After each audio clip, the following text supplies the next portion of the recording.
Kerajaan Pajajaran meraih masa kejayaan di kala Prabu Siliwangi menjadi penguasa. Di masa Prabu Siliwangi Sri Baduga Maharaja, masyarakat hidup sejahtera dan damai.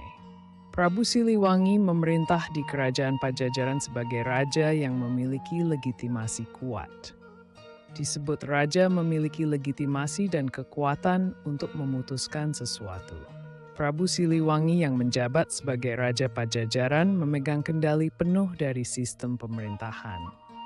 Kekuasaan dan kendali penuh di tangan raja telah menciptakan sistem klasik dengan menganut kepercayaan nenek moyang sebelumnya yang bersifat kosmologi.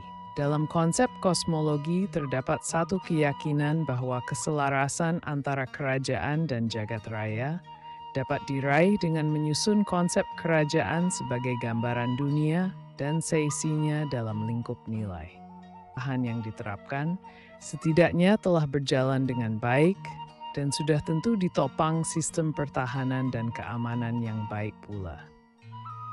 Dari sinilah Kerajaan Pajajaran mampu mengeliminasi segala gangguan keamanan dan usaha-usaha untuk menghancurkan kerajaan. Pada naskah Sangyang Siksakanda dan Karesian, banyak menceritakan mengenai kedudukan raja yang berada di bawah para dewa dan hayang. Mengingat kekuasaan yang dimiliki didapatkan dari restu para dewa dan hayang, maka semua potensi dengan demikian, kekuasaan yang dimiliki seorang raja harus mampu digunakan untuk menjamin kemakmuran dan kedamaian seluruh rakyatnya. Maka hal mencoba diterapkan oleh Prabu Siliwangi saat memerintah kerajaan Pajajaran. Ketika rakyat sudah mendapatkan hak kesejahteraan dan keadilan, itu berarti keberadaan raja berada di dalam perlindungan para dewa dan hyang.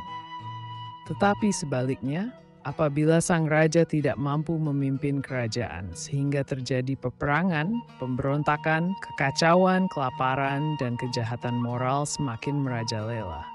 Semua menandakan bahwa para dewa telah mencabut restu tersebut.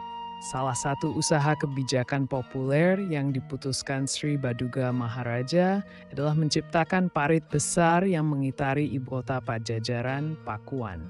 Langkah ini tertulis pada prasasti batu tulis. Konon parit ini selain sebagai pengairan persawahan warga, juga menjadi sarana melindungi area ibu kota Pajajaran. Politik dan pemerintahan yang stabil. Pusat kekuasaan kuat. Prabu Siliwangi memperkuat pusat kerajaan di Pakuan dan menyatukan daerah-daerah penting di Tatar Sunda. Perdamaian dan stabilitas. Masa pemerintahannya dikenal sebagai masa damai, minim konflik internal. Pengaruh politik. Kerajaan Pajajaran diakui sebagai salah satu kerajaan kuat di Jawa Barat, memiliki hubungan dagang dan diplomatik yang baik dengan kerajaan lain, termasuk Kesultanan Malaka sebelum dikuasai Portugis.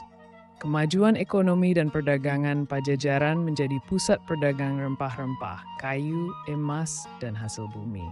Pelabuhan penting seperti Sunda Kalapa, sekarang Jakarta, menjadi pintu ekspor-impor utama. Pajajaran sebagai kerajaan kaya dan makmur. Perkembangan budaya dan spiritualitas. Pembangunan infrastruktur, saluran air, candi, tempat suci, dan pusat pemerintahan dibangun untuk mendukung kesejahteraan rakyat. Pajajaran baru, kebangkitan Tatar Sunda di masa depan, bukan sekadar kerajaan, tapi peradaban baru. Pajajaran baru bukanlah reinkarnasi kerajaan dalam bentuk monarki, melainkan perwujudan nilai-nilai luhur Sunda dalam kehidupan modern. Kearifan lokal bertemu teknologi, spiritualitas bertemu sains, budaya bertemu globalisasi. Jiwa Prabu Siliwangi dalam generasi baru. Prabu Siliwangi tidak kembali secara fisik, tapi kesadarannya hidup dalam jiwa generasi Sunda masa kini. Generasi yang menjunjung nilai silih asih, silih asah, silih asuh. Pemimpin-pemimpin bijak, adil, dan spiritual. Rakyat yang cinta lingkungan, budaya, dan pendidikan. Tatar Sunda sebagai pusat spiritualitas dan kebudayaan. Pajajaran baru menjadikan Tanah Sunda sebagai pusat spiritualitas Nusantara, tempat orang mencari kedamaian batin dan harmoni dengan alam. Kawasan budaya yang hidup dengan seni, bahasa, dan adat yang lestari tapi adaptif.